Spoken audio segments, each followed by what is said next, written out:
Kellyanne. Where's your coat? I know, and I'm cold in August on the beach. Well, the president's made very clear he wants funding for his wall. $5 billion was a great down payment, but as witnessed by recent events, we need border security, and we need people to understand the legal way to come to the country through one of those 26 ports of entry, or through the system by which 33 million people have been able to immigrate to this country legally.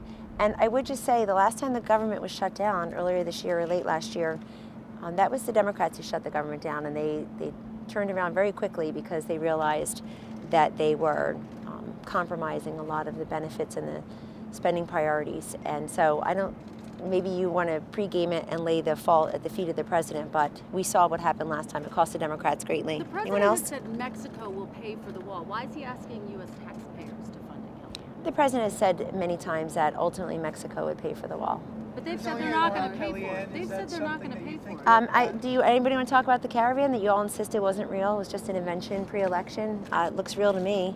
And Secretary Nielsen yesterday put out an 8-point statement. I would commend to each of you and your viewers or readers, because I think it was a very robust and fact-laden statement about the fact that most of these people trying to surge across the wall are male. And they've confirmed at DHS there are about 600 confirmed criminals as part of that caravan. So this idea that everybody there is peacefully seeking asylum is just false, and you ought to cover it. On this matter, I have great compassion for any mother who wants a better life for her children.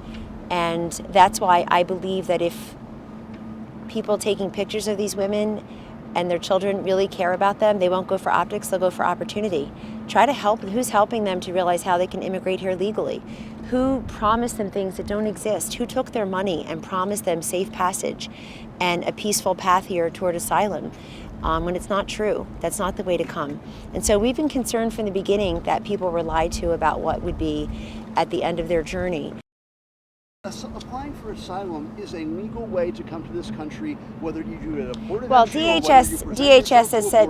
Well, DHS last year alone processed a record number, or a high number, 38,000 claims of credible fear. So they've been very active, and that shows you. And just yesterday, the Secretary of Homeland Security, who knows a lot more about this than you or me, said that roughly 90% of the asylum seekers aren't eligible for asylum. It's going to be about 10%. So you have to be honest about the numbers. Asylum, you may be confusing economic migration with asylum, and you have to be honest about the difference.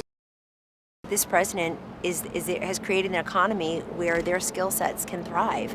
And he expressed disappointment just yesterday in front of all of you on the South Lawn. I'll let his statements speak for themselves. He's expressed disappointment in GM and feels that this country has been very good to GM, and that is a particular vehicle that's not selling.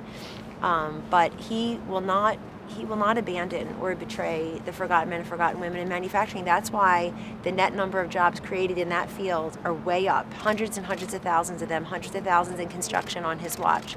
So, what is the magic? Thank you.